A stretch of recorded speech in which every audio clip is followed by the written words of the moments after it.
وَإِذْ نَجَّيْنَاكُمْ مِنْ آلِ فِرْعَوْنَ يَسُومُونَكُمْ سُوءَ الْعَذَابِ يُذَبِّحُونَ أَبْنَاءَكُمْ وَيَسْتَحْيُونَ نِسَاءَكُمْ وَفِي ذَلِكُمْ بَلَاءٌ مِّن رَّبِّكُمْ عَظِيمٌ۔ اور یاد کرو جب ہم نے تمہیں فرعون والوں سے نجات دی جو تمہیں سخت عذاب دیتے تھے، تمہارے بیٹوں کو قتل کرتے اور تمہاری عورتوں کو زندہ چھوڑ دیتے تھے، اور اس میں تمہارے رب کی طرف سے بہت بڑی آزمائش تھی۔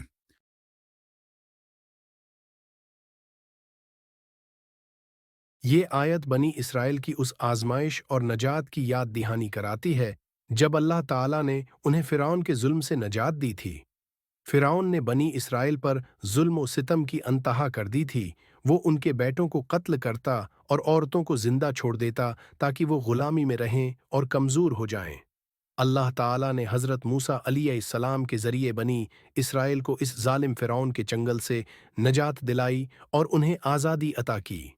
یہ وہ وقت تھا جب بنی اسرائیل مصر میں فرعون کے ظلم کا شکار تھے، اور اللہ تعالیٰ نے حضرت موسیٰ علیہ السلام کو ان کی نجات کے لیے بھیجا۔ یہ آیت بنی اسرائیل کو اللہ کی اس عظیم نعمت کی یاد دلاتی ہے تاکہ وہ شکر گزار بنیں۔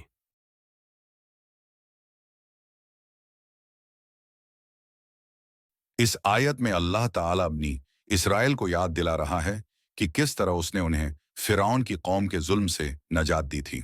فرعون مصر کا بادشاہ تھا اور اس کی قوم بنی اسرائیل پر بے پناہ ظلم و ستم ڈھاتی تھی۔ اللہ نے حضرت موسیٰ علیہ السلام کو نبی بنا کر بھیجا تاکہ وہ بنی اسرائیل کو اس ظلم سے نجات دلائیں۔ فرعون اور اس کی قوم بنی اسرائیل کو شدید عذاب میں مبتلا کرتے تھے، انہیں غلامی میں رکھتے، انہیں ظلم کا نشانہ بناتے اور ہر طرح سے ان کی زندگی کو مشکل بنا دیتے تھے۔ فرعون نے بنی اسرائیل کے بیٹوں کو قتل کرنے کا حکم دیا تھا تاکہ ان کی نسل ختم ہو جائے اور وہ کمزور ہو جائیں۔ یہ حکم اس خوف کے تحت دیا گیا تھا کہ بنی اسرائیل زیادہ تعداد میں نہ بڑھ جائیں اور فرعون کی سلطنت کو خطرہ نہ لاحق ہو۔ بنی اسرائیل کی عورتوں کو زندہ چھوڑ دیا جاتا تھا تاکہ وہ غلامی میں رہیں اور ان کا استحصال کیا جا سکے۔ اس عمل کا مقصد بنی اسرائیل کو کمزور اور غلام بنائے رکھنا تھا۔ اللہ تعالیٰ فرماتا ہے کہ یہ سب کچھ ایک عظیم آزمائش تھی جو اللہ نے بنی اسرائیل پر ڈالی تاکہ وہ صبر کریں اور اللہ کی طرف رجوع کریں۔ آزمائش کے ذریعے اللہ بنی اسرائیل کو یہ سمجھانا چاہتا تھا کہ صرف اللہ ہی ان کا نجات دہندہ ہے۔ یہ آیت بنی اسرائیل کو ان کی تاریخ کی ایک اہم حقیقت کی یاد دہانی کراتی ہے اور انہیں یہ بتاتی ہے کہ اللہ کی نعمتوں اور آزمائشوں کو یاد رکھنا ضروری ہے تاکہ انسان اللہ کا شکر گزار بنے۔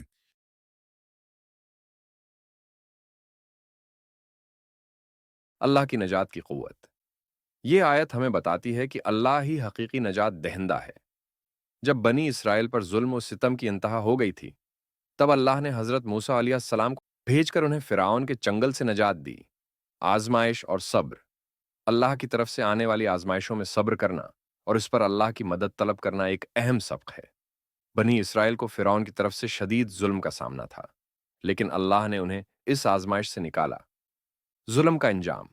یہ آیت ہمیں یہ بھی بتاتی ہے کہ ظالم کا انجام ہمیشہ برا ہوتا ہے۔ فرعون جیسا طاقتور بادشاہ بھی اللہ کے عذاب سے بچ نہ سکا، اور اللہ نے بنی اسرائیل کو اس کے ظلم سے نجات دی۔ اللہ کی نعمتوں کی یاد دہانی۔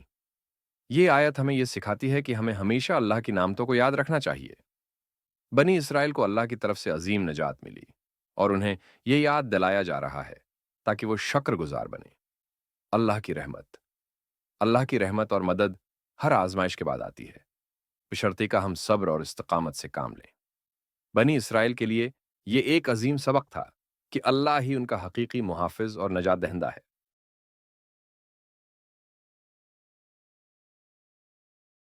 فرعون کے ظلم سے نجات۔ اللہ نے بنی اسرائیل کو فرعون کے ظلم سے نجات دی، جو انہیں غلامی میں رکھتا تھا اور ان پر شدید عذاب نازل کرتا تھا۔ بیٹوں کا قتل اور عورتوں کا استحصال۔ فرعون کے حکم پر بنی اسرائیل کے بیٹوں کو قتل کیا جاتا تھا اور عورتوں کو زندہ چھوڑا جاتا تھا تاکہ وہ غلام بن سکیں۔ اللہ کی آزمائش، اللہ تعالیٰ نے بنی اسرائیل کو فرعون کے ظلم کے ذریعے عظیم آزمائش میں ڈالا تاکہ وہ صبر کریں اور اللہ کی طرف رجوع کریں۔ نجات کا ذریعہ، حضرت موسیٰ علیہ السلام کو اللہ نے بنی اسرائیل کی نجات کے لیے بھیجا اور ان کے ذریعے فرعون کی قوم کو شکست دی۔ اللہ کی نعمتوں کا شکر۔ یہ آیت ہمیں یہ سبق دیتی ہے کہ اللہ کی نعمتوں اور آزمائشوں کو ہمیشہ یاد رکھنا چاہیے تاکہ ہم اللہ کے شکر گزار بندے بن سکیں۔ یہ آیت ہمیں اللہ کی نجات کی قدرت، ظلم کے انجام اور آزمائشوں میں صبر کرنے کی اہمیت سکھاتی ہے۔ ہمیں ہمیشہ اللہ کی نعمتوں کا شکر ادا کرنا چاہیے اور اپنی زندگی کو اللہ کی رضا کے مطابق گزارنا چاہیے۔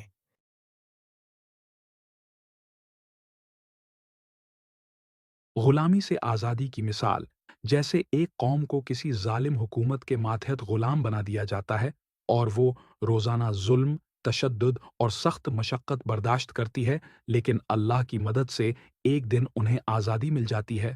اسی طرح بنی اسرائیل کو فرعون کی غلامی اور ظلم سے نجات ملی تھی جب اللہ نے حضرت موسیٰ علیہ السلام کو ان کی مدد کے لیے بھیجا۔ ظلم کا انجام، جیسے ایک ظالم بادشاہ اپنی قوم پر ظلم کرتا ہے، ان کے بچوں کو قتل کرتا ہے اور عورتوں کو زندہ رکھتا ہے تاکہ ان کا استحصال کر سکے۔ اللہ تعالیٰ ظالم کو سزا دیتا ہے اور مظلوم کو نجات عطا کرتا ہے۔ فرعون کا ظلم بھی اسی طرح تھا اور اللہ نے بنی اسرائیل کو اس کے چنگل سے بچایا۔ آزمائش اور صبر کی مثال، جیسے ایک شخص کو زندگی میں بہت سی مشکلات اور آزمائشوں کا سامنا ہوتا ہے، لیکن وہ صبر کرتا ہے اور اللہ سے مدد مانگتا ہے۔ بالآخر اللہ اسے مشکلات سے نکالتا ہے اور اسے کامیابی عطا کرتا ہے۔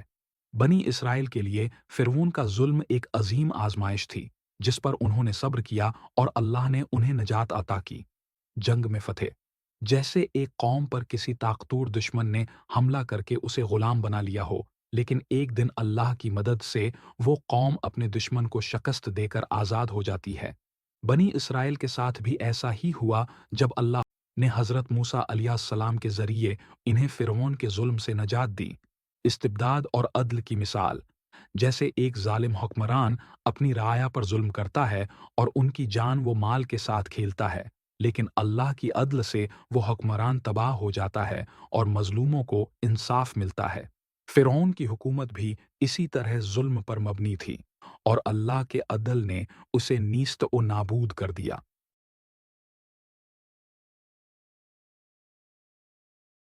یہ آیت آج کے دور میں بھی بہت متعلقہ ہے، کیونکہ دنیا میں آج بھی بہت سے لوگ ظلم اور استبداد کا شکار ہیں۔ طاقتور قومیں کمزور قوموں کو غلام بنانے کی کوشش کرتی ہیں اور ظالم حکمران اپنے عوام پر ظلم و ستم ڈھاتے ہیں۔ اس آیت کا پیغام یہ ہے کہ ہمیں اللہ کی طرف رجوع کرنا چاہیے، کیونکہ صرف اللہ ہی ہے جو ہمیں ظلم اور مشکلات سے ہٹا سکتا ہے، نجات دے سکتا ہے۔ آج کی زندگی میں جب ہمیں آزمائشوں کا سامنا ہوتا ہے، ہمیں صبر اور اللہ پر بھروسہ کرنا چاہیے۔ جیسے بنی اسرائیل کو فرعون کے ظلم سے نجات ملی، اسی طرح اللہ ہر شخص کو اس کی آزمائش سے نکال سکتا ہے۔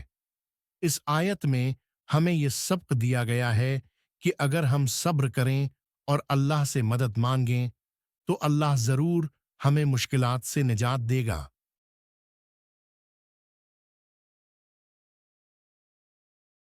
اللہ ہی نجات دینے والا ہے۔ یہ آیت ہمیں یہ سبق دیتی ہے کہ اللہ ہی ہر قسم کی مشکلات اور آزمائشوں سے نجات دینے والا ہے، اور جب ہم اس پر بھروسہ کرتے ہیں تو وہ ہمیشہ ہمارے ساتھ رہتا ہے، ہمیں ظالموں سے بچاتا ہے۔ ظلم کا انجام، اللہ کا عدل یہ ہے کہ ظالم کو اس کے ظلم کی سزا ملتی ہے، جیسے فرعون کو ملی۔ ہر ظالم کا انجام برا ہوتا ہے اور اللہ مظلوموں کی دعائیں سنتا ہے۔ آزمائش میں صبر، بنی اسرائیل کو فرعون کے ظلم سے نجات ایک عظیم آزمائش کے بعد ملی جس میں انہوں نے صبر کیا۔ اس سے ہمیں یہ سبق ملتا ہے کہ آزمائشوں میں صبر کرنا چاہیے، کیونکہ اللہ کی مدد ضرور آتی ہے۔ اللہ کی نعمتوں کا شکر، اللہ کی طرف سے نجات اور مدد ایک بڑی نعمت ہے، اور ہمیں اللہ کا شکر گزار ہونا چاہیے کہ اس نے ہمیں مشکلات سے نکالا۔ ظالم کا انجام برا ہے، جو لوگ ظلم کرتے ہیں ان کا انجام برا ہوتا ہے۔ اللہ فرعون